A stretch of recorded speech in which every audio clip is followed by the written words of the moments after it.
maiden press conference of the People's Democratic Coalition, being hosted by our Rivers State chapter, tagged Nigeria Judiciary, Save Our Democracy.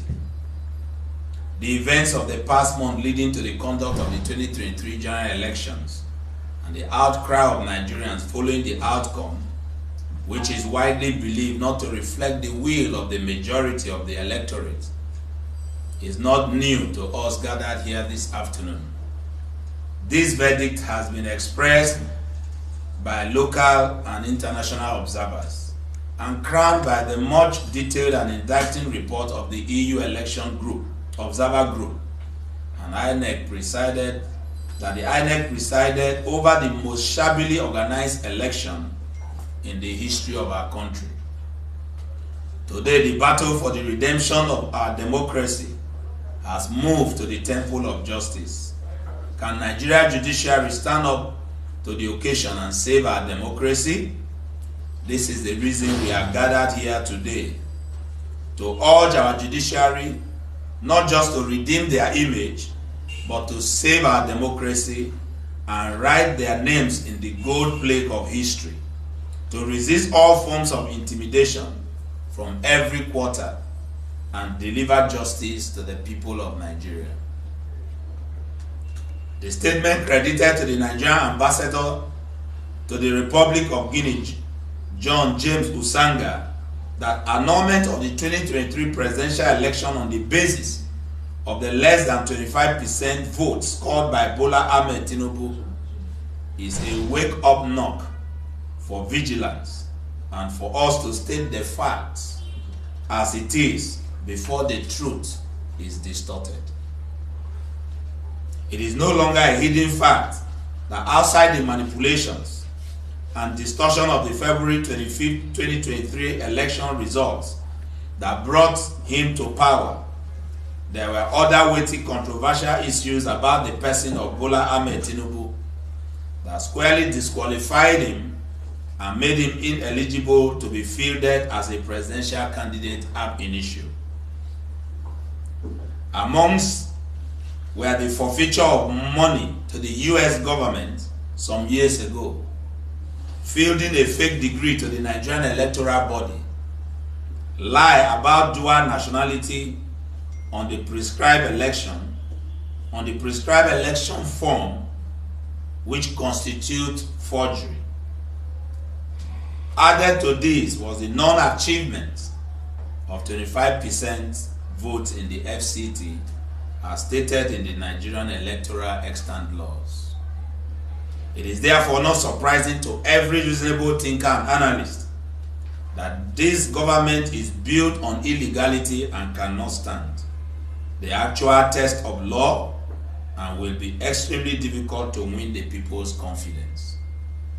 This is the reason the coup d'etat in Niger Republic and the junta will readily dismiss any statement from the Nigerian government and indeed ECOWAS as nothing and of no effect.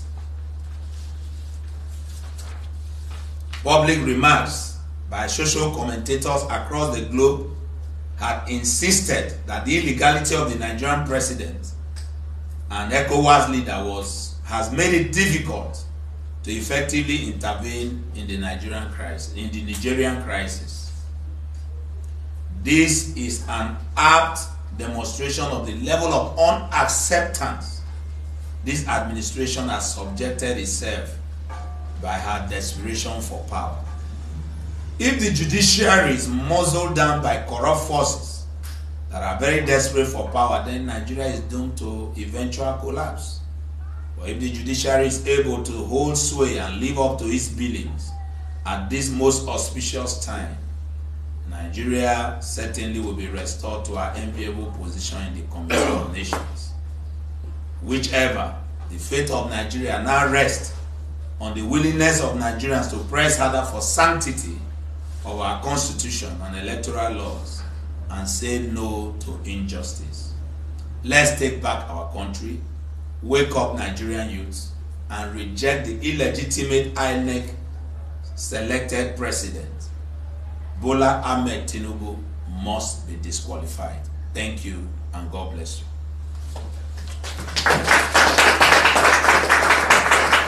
for the disqualification of the president. Are you calling for? Is it that you're calling for the tribunal to do the right thing, or the call is what particularly I don't actually understand. Is it the tribunal, or you're asking, or what basis are you calling for the disqualification of the president? Well, the bases are clear, but we will forgive you because you said you came in late. The press conference is tagged Nigerian Judiciary Save Our Democracy. So the call is to the judiciary. And from our narrative, the elections have been conducted and the matter is before the courts. And all we are doing as a political pressure group is to ask the Nigerian judiciary to do the right thing. Of course, this call became almost very much necessitated based on the statement of the ambassador of Nigeria to Guinea-Bissau, which, of course, you know, the ambassador represents the president and represents the nation.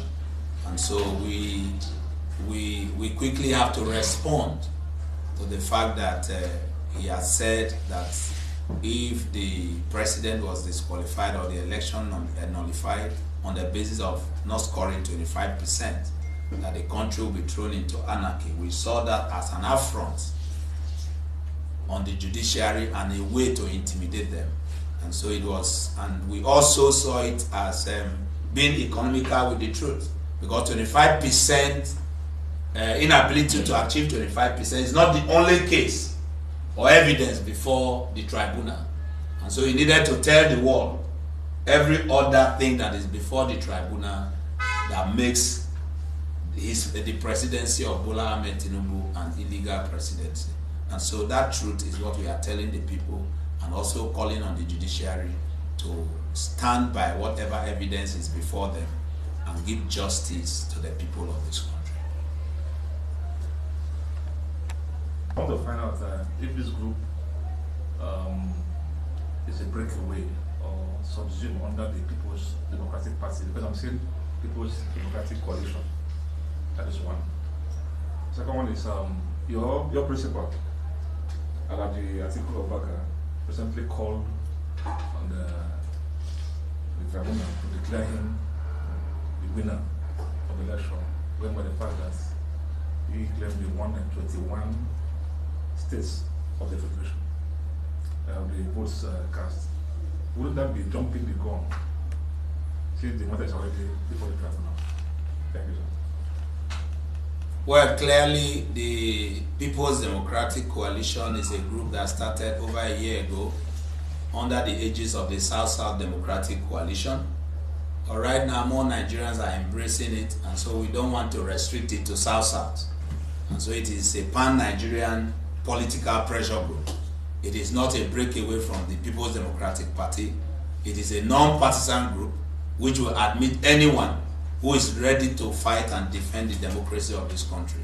I'm very sure that you are aware that after the election, many parties have gone to sleep by every name. And most Nigerians have died in the process of defending parties. But right now, we rather stand to defend democracy and not parties.